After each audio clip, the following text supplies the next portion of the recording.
faisait déjà tourner une coupelle d'encens. Elle reposa et ramena ses longs cheveux châtains sur sa poitrine. Elle préférait les nouer, notamment pour s'entraîner au combat, mais avait fait l'effort pour une fois de s'habiller comme une femme. Sa mère, à ses côtés, était attachée à la tradition et ne manquait jamais une seule cérémonie offerte en l'honneur du roi Lucifel. Toute sa vie, Angeline n'avait connu que l'état de guerre, comme tous les Sianas nés après ce qu'ils appelaient l'an zéro. La mort, le deuil, les blessures et la tristesse faisaient maintenant partie du paysage. Les plus jeunes s'y étaient accoutumés, les aînés, quant à eux, restaient plongés dans le souvenir de l'époque où le peuple festoyait régulièrement dans toutes les cités. Angeline ne comprenait pas cet attachement au passé, ni l'admiration que sa mère portait au roi Lucifel. Elle semblait le chérir du plus profond de son cœur. Les yeux de sa mère pétillaient d'amour quand elle se tenait face à son tombeau. Il brillait du même amour quand elle évoquait la mémoire de son père, mort au combat durant la bataille des monts Turia. 25 ans plus tôt, cet affrontement avait remodelé le royaume. Les comtés, restés fidèles aux valeurs que le roi Lucifel soutenait, s'étaient alliés pour former un nouveau territoire prénommé Lendara, gouverné par une grande chambre. Chaque année, ses habitants lui rendaient hommage et une longue commémoration s'ensuivait. Un jour, peut-être, le peuple serait enfin réuni si le Créateur décidait de ramener le roi Lucifel sur cette terre, car tous le savaient. Il devait reprendre naissance dans le monde des mortels. Cette information avait traversé les frontières à une vitesse folle, passant du royaume d'Odéon à celui d'Ésia à travers le monde des mortels. Le roi Pyros, son frère, gouvernait pour l'heure le reste du territoire d'une main de fer.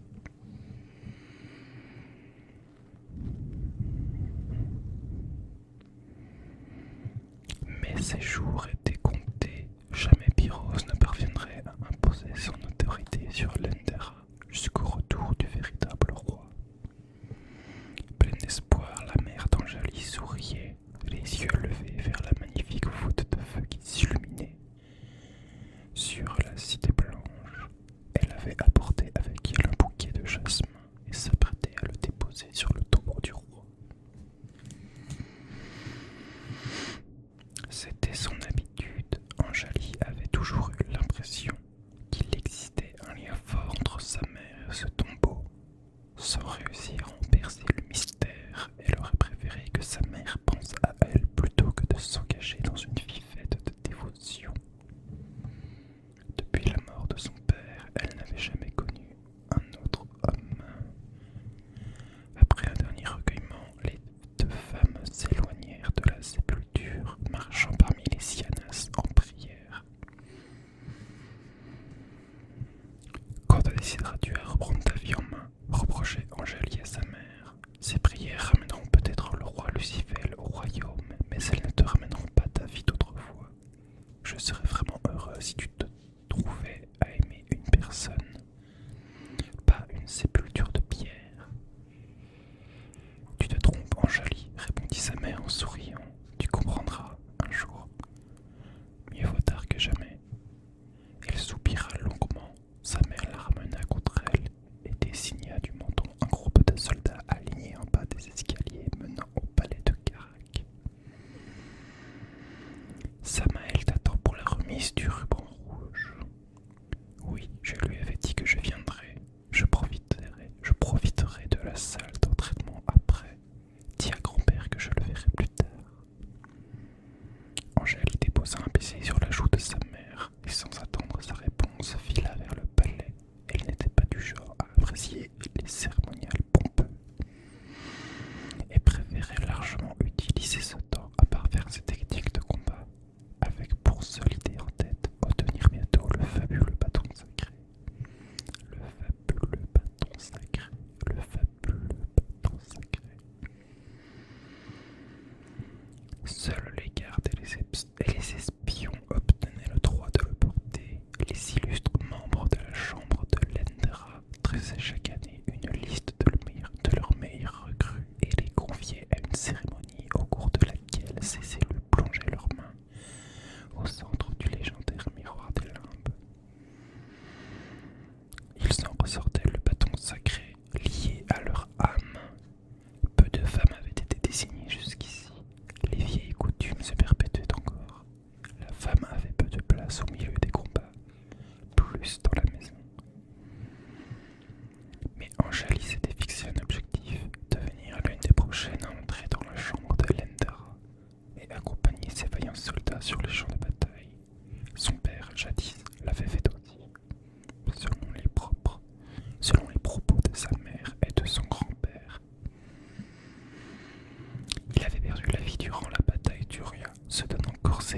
À son grand désespoir, sa mère la retrouvait régulièrement en train de se battre dans les salles d'entraînement de la cité de Laotra, où elle s'habitait depuis sa naissance. Le miroir des limbes, attribut des rois, avait fait gagner plus d'une bataille à Lendera. Sans lui, cette partie du royaume d'Esia aurait été écrasée par l'impressionnante armée du roi Pyrrhos. Le miroir, issu des terres oubliées du royaume, avait été placé sous la protection des membres de la chambre. Chacun le conservait à un endroit tenu secret pour un temps, avant de le confier à un autre membre la période suivante. Personne en dehors de ces illustres ne savait où il se trouvait actuellement. Cette stratégie avait fonctionné depuis le début de la guerre. Le roi Pyrrhos n'avait jamais réussi à en reprendre possession, bien qu'il ait tout tenté pour le retrouver. Il avait envoyé des espions jeter son armée contre l'indestructible mur construit entre les deux parties du royaume, engager des mercenaires, attaquer le domicile des illustres. Rien n'y avait fait. Lendera tenait bon, mais depuis peu, les troupes ennemies avaient étrangement cessé leurs incursions, à croire que le roi préparait une lourde offensive. Sachant cela, Andali redoublait d'efforts. Bientôt, elle se mêlerait aux hommes et combattrait à leur côté. À l'image de son père autrefois, elle se positionna près de la petite troupe, songeant qu'elle ferait bientôt partie des leurs. Le chef de la garde, Séraphin, se préparait à offrir son ruban rouge pour un seul jour.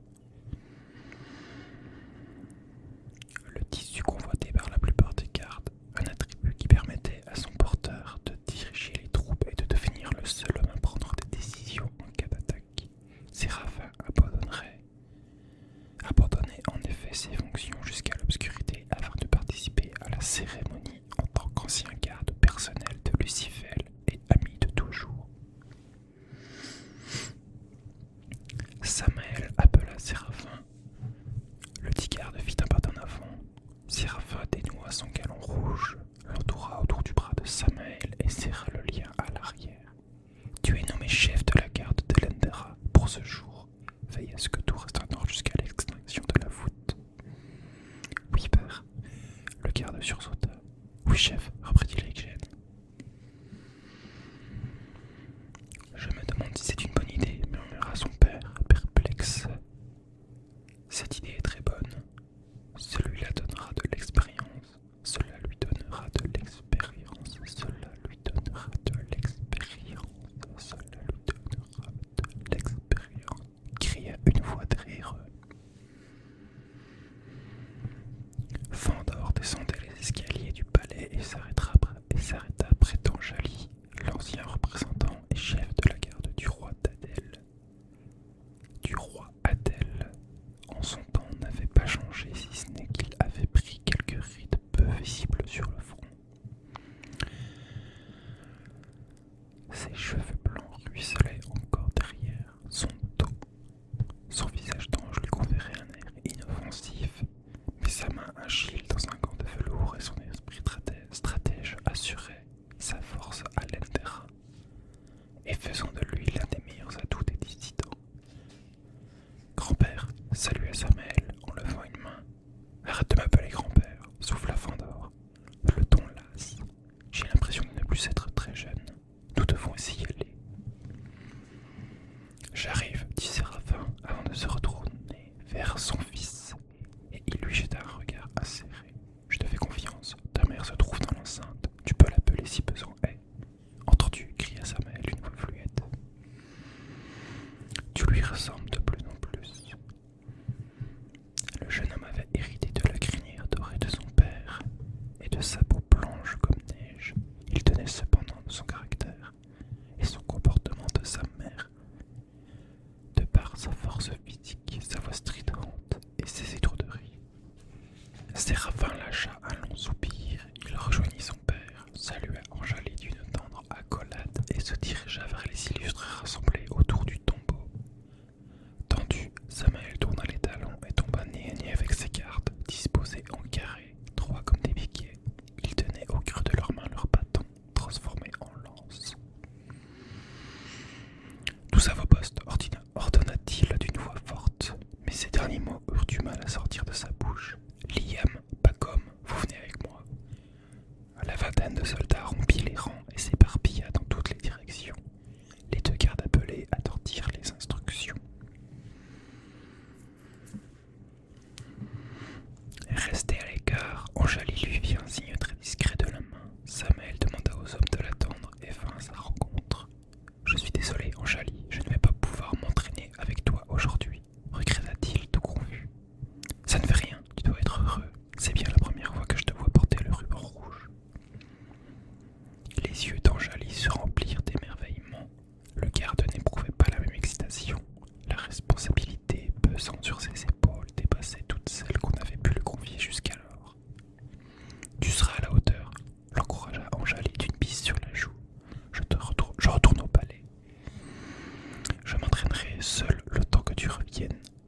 la salle d'entraînement du palais de Carac. Cameron, le dirigeant de Gaïa, l'avait conçu pour initier Samael à l'art du bâton. Dans cette logique, il avait tiré avantage de ses dons d'ingénieur et créé quelques dizaines d'automates capables de se déclencher, suivant les mouvements de ses adversaires. Des brèches occupaient l'intégralité des murs et des plafonds. Des flèches en sortaient selon le mode d'entraînement choisi. La pièce disposait d'une surface de combat et d'un parcours athlétique assez rude, de quoi s'aguerrir rapidement. Anjali s'était empressée de troquer son habit blanc contre une combinaison noire de garde appartenant à Catel, la mère de Samael. Le haut comprimait légèrement sa poitrine généreuse. Cela ne l'empêchait pas de bouger, c'était l'essentiel. Elle passa ici des heures à s'acharner contre les mobiles, à courir, sauter, éviter les pièges, cherchant à devenir plus forte, plus robuste, plus endurante. Elle s'apprêtait à parer la frappe d'un mobile quand une silhouette à l'entrée de la salle la déconcentra. Le coup qu'elle reçut dans l'épaule la fit tomber et à la renverse et lui arracha un cri de douleur. Les mobiles s'arrêtèrent de tournoyer. Une main se dressa devant ses yeux. « Pardonne-moi, je ne voulais pas te déranger. » Anjali releva la tête. Un homme aux yeux bleus la regardait avec un mince sourire d'excuse. Il s'agissait de Milo, l'élève de son grand-père, depuis peu membre de la chambre de l'Entera. Son teint blanc, ses cheveux châtains en bataille, sa barbe mal rasée de quelques jours, lui conféraient un charme fou. Sa magnifique armure couleur bronze lui donnait un air de guerrier chevronné. Ce qu'il était, en plus de posséder un esprit hors pair de tacticien. Le beau jeune homme ne la laissait pas indifférente. Cependant, ses facilités d'apprentissage, son ascension si rapide aux plus hautes fonctions de l'Entera, la rendaient envieuse au point de nourrir, pour lui, des sentiments contraires. Anjali préféra se relever seule et réprima un autre cri.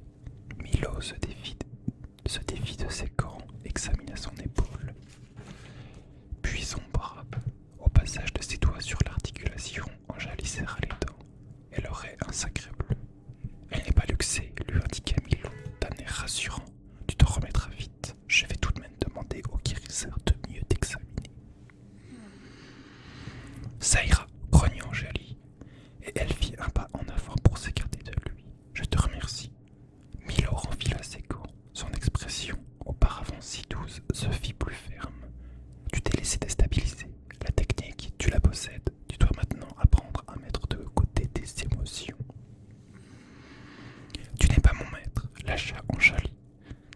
D'ailleurs, elle aurait eu bien du mal à accepter cette situation. Tu n'en as pas, regretta Milo. Le problème est là. Soudain, les cloches de la ville firent entendre un carillon discordant, comme lors des attaques menées par l'armée du roi Pyros contre l'épaisse muraille protégeant les quartiers.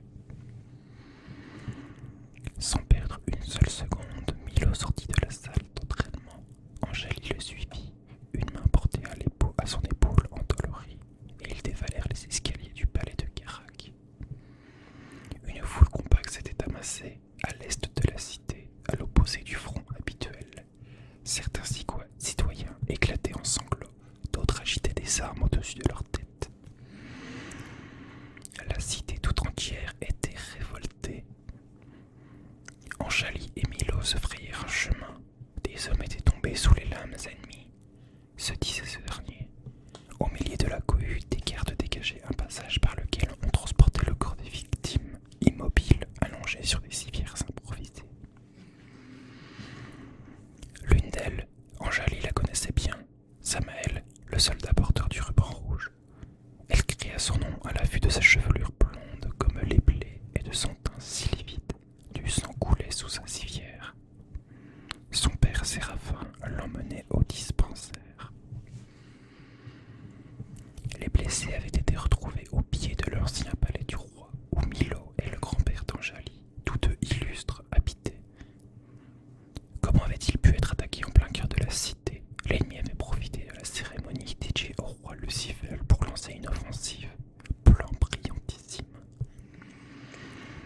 Anjali ne se posa pas plus de questions. Sur le moment, trop préoccupée par le sort des soldats blessés et notamment de son ami Samael, elle suivit le convoi de civières jusqu'au dispensaire. Milo, quant à lui, partit enquêter sur les lieux du drame. Pour éviter l'émeute, les entrées à l'hôpital furent filtrées. Anjali parvint tout de même à pénétrer dans le hall avec l'aide de Catel. La mère de Samael arrivait dans les minutes qui suivirent. Tous attendirent patiemment le verdict dans la salle d'attente pendant que le guérisseur prodiguait les premiers soins. Les minutes défilèrent lentement. Au bout d'une heure, le guérisseur vint à leur rencontre. Malgré des blessures profondes, les soldats attaqués étaient hors de danger. Samael dut toutefois subir